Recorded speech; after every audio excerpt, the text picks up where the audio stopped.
We are going to stitch this leaf and fill it with Romanian couching, like this leaf has already been done. Here's how I do that. I'm working on my begonia kit, and this is on French linen, and this is a surface embroidery design, which means the design is marked on the fabric, and we're going to use different embroidery stitches to fill. In traditional Greek folk embroidery, surface embroidery, Romanian couching is often used as a fill stitch. This is Romanian couching worked here on the petals, and here it's used more as a fill stitch. So let's do it on a large leaf shape like this. I have 2 strands of DMC floss with a sharp and embroidery. This is a size 7 embroidery needle. I'm going to come up like that, and I'm going to work just a few stitches kind of on an angle to cover the top part of that. Now I'm going to be outlining this leaf shape with some metallic thread for this design, so I'm not too worried about covering every little bit of the printed section of the design. Now once I get down here, I've worked a couple of stitches on an angle. Now I'm going to start working my stitches like this, and I'm going to pull through, and I'm going to again work a few more like that. The top part of the design is, these are narrow little stitches. As soon as it gets wide enough that I can manage it, I will start taking the little couching stitches. And here's how I'll do that. I'll go in here and I'll come up in the middle of the leaf shape, pull my needle through, and then I will put it down across the thread like that and come up at the left side of the leaf like that. And that is your classic Romanian couching stitch. So you can see that. Now, the great thing about this stitch is you can vary how wide you make that anchor stitch in the middle. So here I'm going to start varying it and making it quite wide. And that is going to create a textured stitch that I can use as a fill stitch. So right now, I'm just going to work it down the leaf shape. And I'm taking just a tiny bit of the fabric on one side, and I'm actually working a pretty large anchor stitch. And what that's doing is that's creating kind of a wide anchor stitch in the middle. That is what gives it that really beautiful texture. So again, you can see I'm only taking a tiny bit of the fabric right there. And then I'm working a pretty wide anchor stitch. I'm not putting the needle in until it's almost at the other side. And that's going to create that texture. I am going to keep working that down until I get in here. Now, once I get enough area where I'm like, well, that anchor stitch is getting kind of big. I feel like I maybe don't want that. I don't know. I feel like that anchor stitch is getting really, really big. Here's how you can use the remaining couching as a fill stitch and work it across a larger area.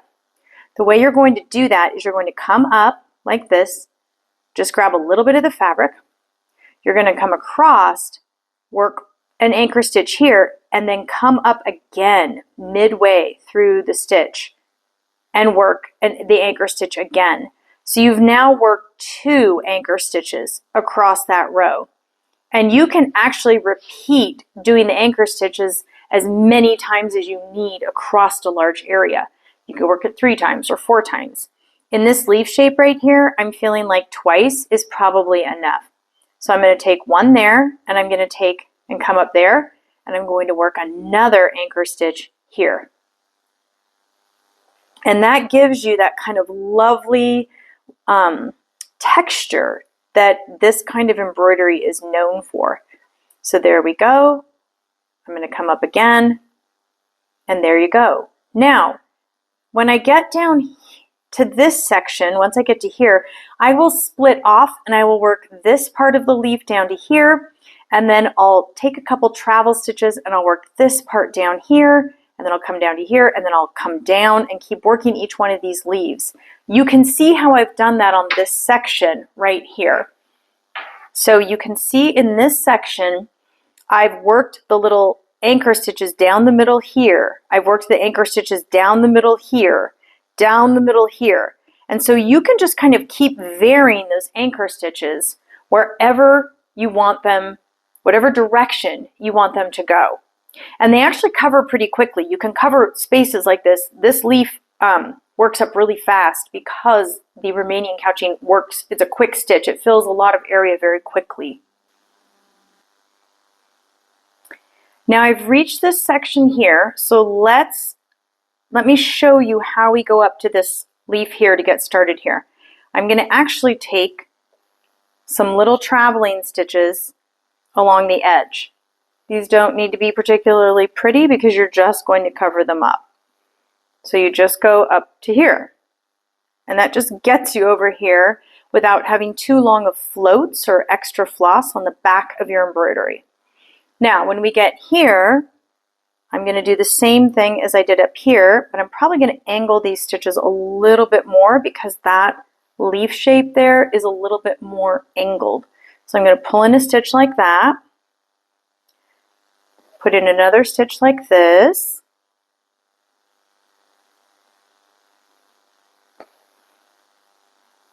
and keep going until I finally have a wide enough section that I can start working the Romanian couching. And here I feel like I probably do. Oh, here I'm just going to adjust. One little note, I like to work with a 6-inch hoop, a 6-inch beechwood hoop when I'm working this kind of embroidery because it allows me a little bit better access with my hands and I can twist the design as I need to achieve the stitches I want to achieve. There we go. So there's that. Now we're ready to start doing our Romanian couching. So we're going to come in, grab a little tiny bit there, and we're going to start working that stitch again. And we're just going to cover up those traveling stitches when we get to them.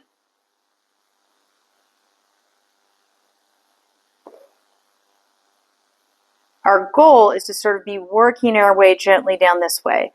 So when I'm working the anchor stitch, I try to kind of have a little sight line of where I'm going. And I try to travel that anchor stitch kind of, as I'm making that anchor stitch, I think, is that anchor stitch going in the direction I want to be going down this leaf shape? You can also put in a pencil mark. When I'm working a shape like this, where I've got a very decided line I want to create, I oftentimes will put just a little light pencil mark there so I know exactly where to position my anchor stitches.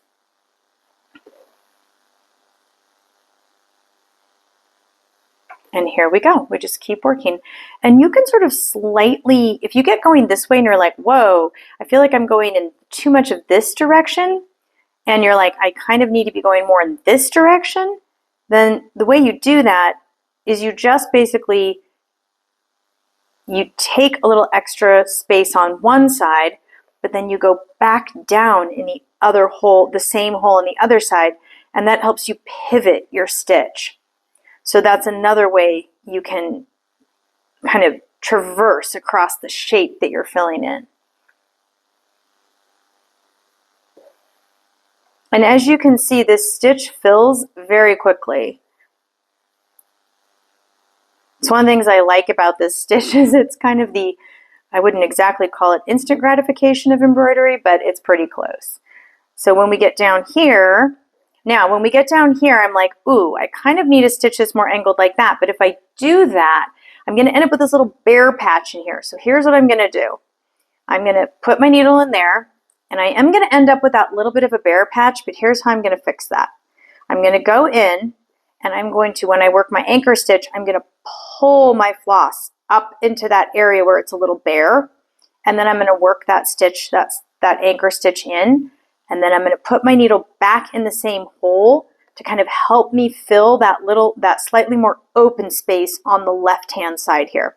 And I'll keep working that like this until I'll basically use the same hole to kind of pivot the stitch. I'll do that like 2 or 3 times until my stitch is now like cleanly pivoted. You can also, if you need to, and I do this regularly, if I feel like there's a little gap in there and I need to fill in, I'll just go up and stick a couple of little stitches in there. That's totally legal. So there we go. And so I'll just keep working this leaf down and around, and I'll do each one of the little, I'll start each one of these little leafy points the same way. When I get down here to this section here, I will draw a little guideline here, and I'll work down this way to here, and then I'll work this as a separate section. And you can see how I did that over here. You can see that I worked this section down separately, and then I came back, I traveled up, just like I treated this like it was another one of these leaves. I traveled up and then I worked down.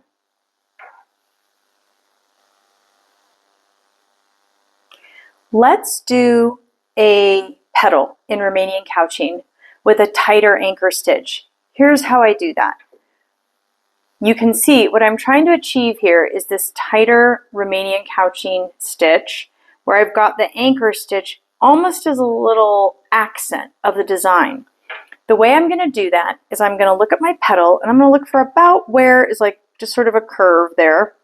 And I'm just going to put in a little pencil line. I'll put it on all of them here. It's nothing really like fancy. It's just a little curve following kind of the outer shape. And I'll put that little curve in like that with my pencil. Now I'll come up and I'm going to get my stitching a little more comfy. And I'm going to work from this angle. And I'm going to start working my first little bit of the stitch, which is going to be kind of angled. Well, let's see. Sometimes I have to kind of adjust and figure out what's the best angle to work a stitch like this. And I might go, you know what? I'm not loving where that is in my hoop. So I will change. I'll unhoop and I'll see, okay, where can I get my fingers closer to the section of the embroidery I'm working? Because I like to use my thumb to kind of hold down that anchor stitch. So I'll rehoop real quickly and do that. And when I'm working Romanian couching, I also do not hoop that tight because I like to have a little bit of play in the fabric as I'm setting that anchor stitch. So here we go. There's my first couple of slanted stitches right there. Now here I can start working the Romanian couching stitch, the anchor part, really soon because this is kind of a long angle. And I'm going to start doing that. And let me get that where you can see that. There we go. As soon as I start seeing my little pencil mark, I will start working the anchor stitch, anchor stitch, basically really small. On this, whereas in the leaf shapes, I worked it larger and wider. Here I want just a tiny little anchor stitch in the middle. And I'm going to basically come up right about where my pencil line is and go down. It's a very tiny little stitch. Here I'm making it just teeny tiny. And what that's doing is that's making that anchor stitch become like a little line down the middle of the shape all on its own. And it's giving this really kind of cool shadow effect. Now, as I'm working a petal like this, I want my stitches to basically kind of be like straight up and down. And you can see I'm not. Right now I'm tilted. And here I need to get a little bit more like this. So I will work, I will basically go almost in the same stitch as that one, come up at my pencil line, and go down a little bit farther away on this side, like that. So I'm going to slowly pivot the stitch until I get it in the direction I want it to be going in terms of the direction, in terms of the shape. You can play around with that a lot and kind of like do that, but you can oftentimes change the direction, kind of the direction your line of stitches is going by going in the same hole on one side or the other to get your stitching to sort of pivot. And so here we go. And my floss is really wanting to knot on this one. And here I go. And you can see as I'm taking those small anchor stitches, that little accent line down the middle of the petal is now starting to appear. And I am just going to keep working that really narrow, tiny little anchor stitch in the middle to create that extra little accenting effect. Interestingly enough, this was how I was always taught to work Romanian couching. The wider anchor stitch down the middle, I did not see that until I was in Greece. I actually had always thought that the Romanian couching was the tiny little anchor stitch. And then when I was in Greece and saw the anchor stitch being used wider to create different effects, I was like, wow, so amazing. So here we go. And you can see that little petal is appearing with that narrow anchor stitch. And I'll just keep working that way. And then when I get here, I'll just work maybe a couple of stitches maybe without anchors, and then I'll work this one around, and then I'll work this one around, and I'll keep going until I've finished. And then you can see that my flower, my petal, will look like this. And you can see in the middle with the gold, I also did the same effect and worked a very tight anchor stitch to create kind of a little extra texture there. But in the outer part here, I worked it more as a fill stitch because I liked that effect. You can vary the effect as much as you want. And it's kind of a fun thing to play around with too.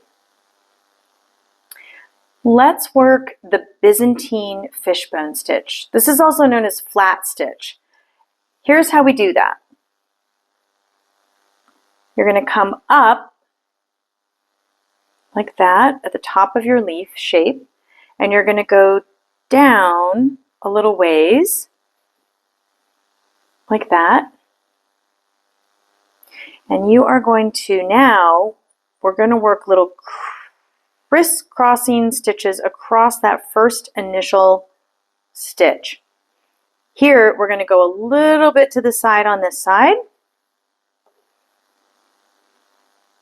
And then we're going to go on this side and we're going to work it on the opposite side, crossing that middle anchor stitch like this. And you're like, whoa, that's going to be so messy. And I'm like, oh, just wait. There's magic that's going to happen here. I love this stitch. It's really fun. It gives that beautiful like leaf shape, and it's really easy to work. We're just going to keep working that stitch like this down. And we'll keep working it side to side, crossing over the center line. This design has the lines very conveniently put down the center for this. And you'll just keep putting it like that. And then we keep coming up, and as you can see, it starts creating that beautiful leaf shape, just as you're crisscrossing the stitches down.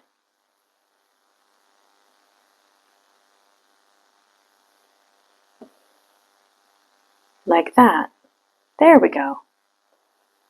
And see how that leaf shapes just starts to magically appear at the top. So cross over one side and then cross over the other side to get that really beautiful shape, that texture of a veined leaf, which I think is really neat that you can do this with embroidery. And here we go, like this. Okay.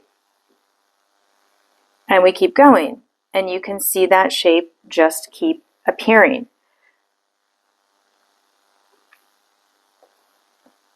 Like that.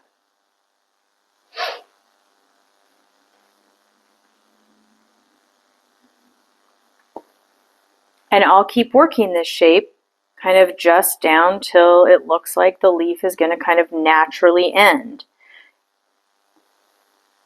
And when I keep getting down here, I might start working these, I might occasionally need to like cross a stitch and come kind of a little farther across here, or maybe a little closer in. You can kind of just vary it and see what works best for sort of the leaf. It's kind of a very organic stitch in that you just kind of keep going and it kind of all becomes apparent. There we go. See how when I do that, it crosses it and makes that almost little basket weave effect a little stronger. So you can play around with that. Then when you get to the end of a leaf shape, like here, I'll start making my stitches a little bit more angled, like that.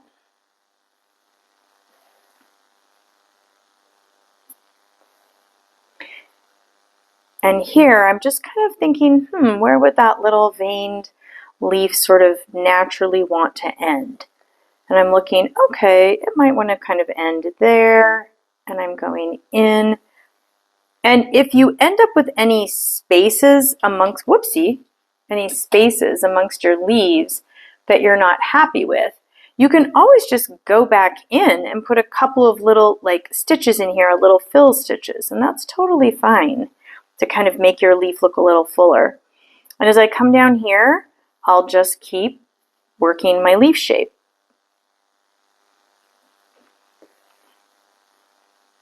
And usually when I have a leaf like this that has like 5 little segments joining together, I will oftentimes, when I'm all the way done, I may need to put in, like in this middle section, I may need to put in some little fill stitches. The one trick to this kind of design is to actually work the leaves in a, like work them in a circular fashion. So after I work this one, I'll work the next one, and then the next one, and then the next one. And that's how it makes it actually quite easy to fill in the center, because as you come to the next section, it'll kind of just, you'll see where to put the stitches. There we go. And see, when I come down here to the bottom, I'm angling them quite a bit more than I was at the top. And now here, I'm like, okay, that looks like a good place to end off this leaf.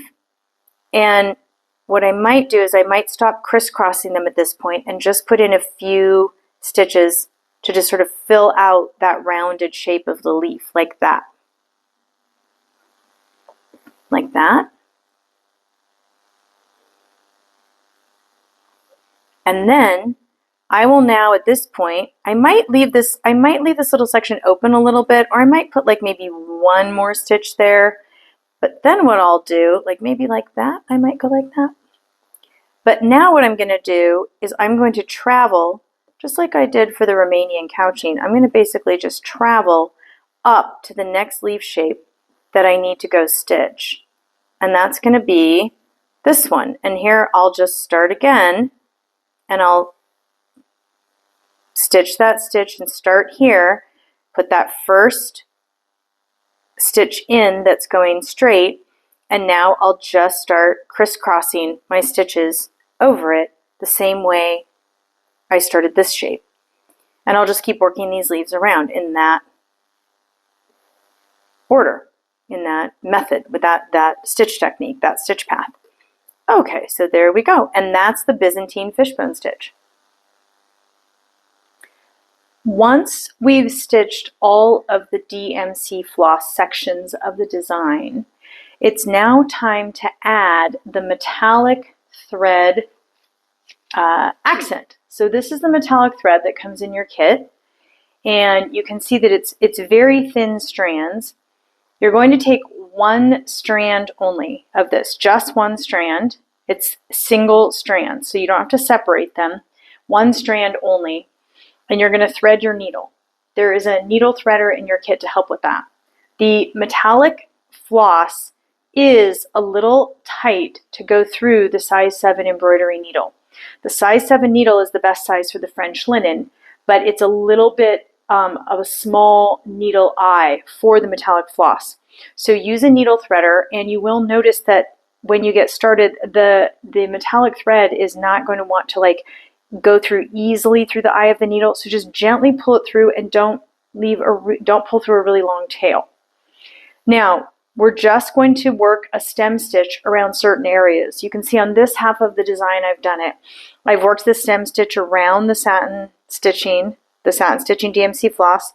I've worked the metallic floss here, and it's just worked in a simple stem stitch around to give this like beautiful kind of elegant finish to the design. So if you've never worked a stem stitch, here's how that goes. You're going to bring your needle up like this. Okay. Now you're going to go, for the first stitch, you're going to go just a little bit beyond. Maybe if you want your stitch to be about this size, you're going to go just overshoot it a little bit, and then you're going to come back like that so that you have a little bit of a gap there. and you're going to pull your floss through gently. The trick with this metallic floss is just going slowly so that it doesn't tangle. And you're going to do that, and that's your first stem stitch. Now, the next stitch, you're going to pick up a little section and you're going to basically come out just right before the other stitch. So if you can see that there, like that, and pull through. And again, just being careful with metallic floss because it does kind of wants to kind of kink up because of the little metal fibers. So we go like that, then we take another stitch like this, and we just keep working our way all the way around the shape. And if you have areas that are more curvy, you work the little bit that you pick up, make that smaller. Here on these kind of straighter sections, I'll take about that much. But when I get over to the curved areas, or if I'm up here working the little leaf sections, then I want to actually take just a little less fabric. That will allow the stitch to curve more easily around the shape of the embroidery. And you'll outline all the sections that are shown on the stitch diagram with metallic floss. And when it's all done, it will look like this. And you'll have this like really beautiful combination of the DMC floss sections, and then all the green vining and the big leaves are outlined in the metallic floss. The metallic floss with that beautiful stem stitch. It works out pretty quickly. And then after you finish all this, we'll press the piece and then we'll work a drawn thread hem to completely finish it.